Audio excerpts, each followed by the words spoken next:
Ice Your WavyOcho, I'm gonna react to the Shady story of Ice Cube. Cube is one of the most Influential rappers of all time.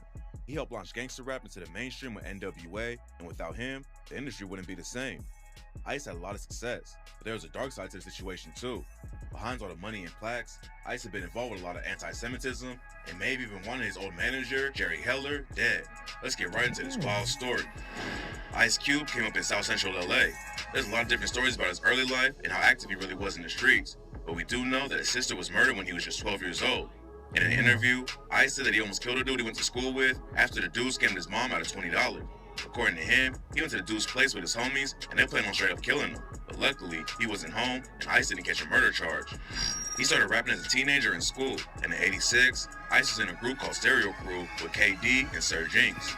Jinx is Dr. Dre's cousin, and Stereo Crew would perform at the parties Dre would throw. They signed a deal with Epic Records and dropped a single called She's a Scag, but the track flopped and Epic dropped him from the label.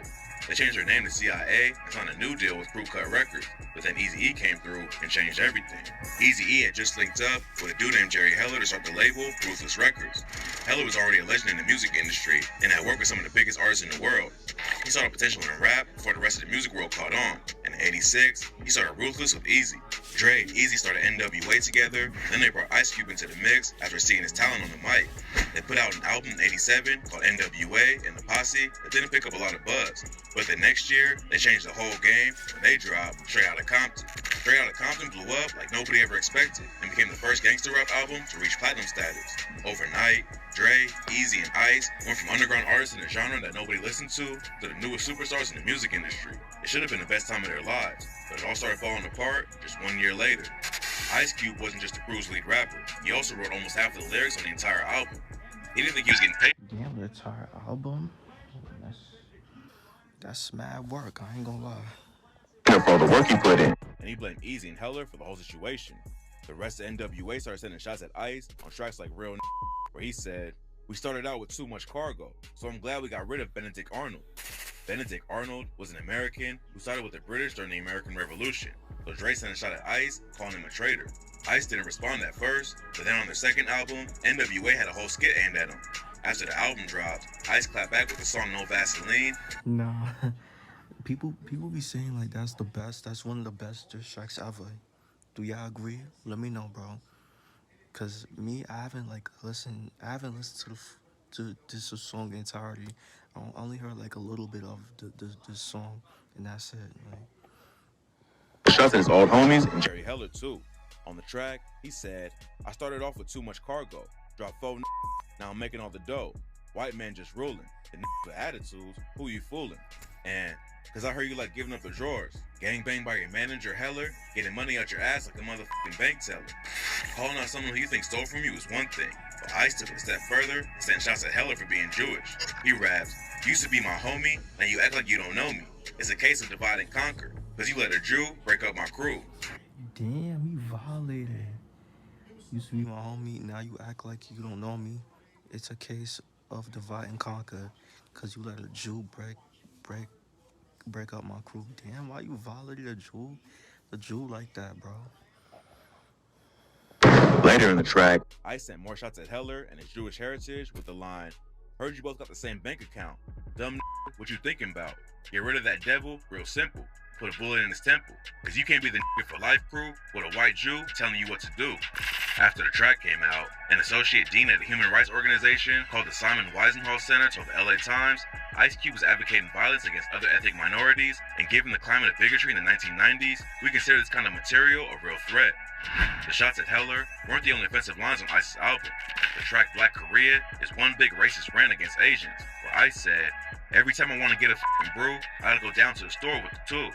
Oriental 1 penny counting motherfuckers, and making mad enough to cause a little ruckus." Apparently, Ice wasn't a fan of other minorities, just trying to live their lives in his neighborhood, because he ended the track with, "We'll pay respect to the black fist, or we'll burn your store right down to a crisp, and then we'll see you, because you can't turn the ghetto into Black Korea." He talks about Jewish people again on the track True to the Game, where he said, "Trying to be white or a Jew, but ask yourself, who are they equal to?" Ice Cube said he wasn't racist or anti-Semitic, but in 2015, he allegedly ordered his crew to attack a rabbi who bumped into him in Detroit. According to the rabbi, he ran into Ice outside of an elevator, and that's when Ice's crew allegedly jumped him and yelled anti-Semitic slurs. Ice has denied that the beatdown never happened, but that same year, he had more issues with Jerry Heller over the Straight Outta Compton movie. It's never been proven that Heller ever stole money from anyone or took advantage of NWA, but in the movie, he's shown as a money-hungry villain who eats lobster while the rappers have to survive on scraps. Heller told Forbes that seeing the movie hurt him more than when he heard No Vaseline for the first time back in the day. Heller filed a defamation lawsuit over the movie, but he died in 2016 from a heart attack before the case was resolved. According to his lawyer, the Straight Outta Compton movie put him under a lot of stress, and he said Jerry Heller would be alive today if not for that movie. After he died, Ice made it clear he didn't have any sympathy for Heller.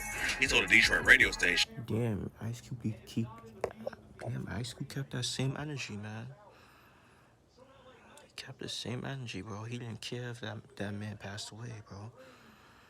But rest in peace to that man, though. I didn't have no emotion. I'm just glad I'm with my brothers today. I ain't gonna pop no champagne, but I ain't gonna shed no tears either. It is what it is. We came here to pass, and he's out of here.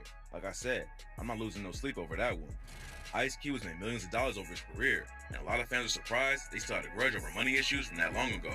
But in 2020, it all started to make more sense. Ice Cube posted a mural on Twitter that shows a bunch of rich old Jewish dudes playing Monopoly on the backs of African Americans. The mural was originally painted in London, and the dude who made it referenced an anti-Semitic conspiracy theory when he wrote about it.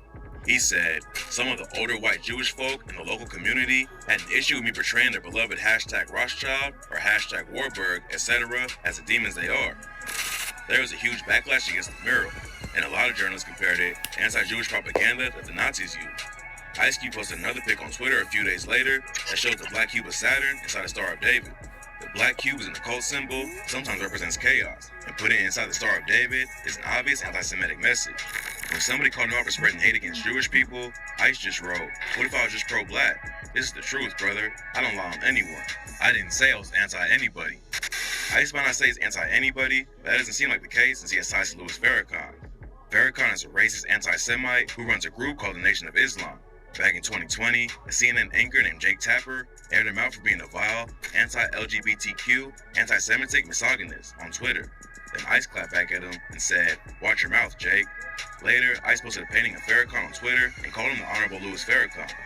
During Kanye's famous Drink Champs episode from October, he shouted Ice Cube out for putting him on his anti-Semitic vibe. Ice hopped on Twitter after it aired and said he didn't want his name dragged into the situation and he's never been anti-Semitic. Ice Cube's been denying his anti-Semitism since the early 90s. If it was just a single line, he said, it'd be one thing. But over his career, he's proven that he obviously has something against the Jewish community. Now Kanye's in the spotlight for the same thing, but it looks like Ice Cube gave him the blueprint. Okay, that's the vid. Yeah, let me know what y'all think about the controversies that Ice Cube has been involved in during these past years, bro. And also, if you're a fan of Ice Cube, let me know what is your favorite song of him that you jack, bro. Put it down in the comment section, bro. Make sure y'all like, comment, subscribe. You know the vibes. We were just checking out you are.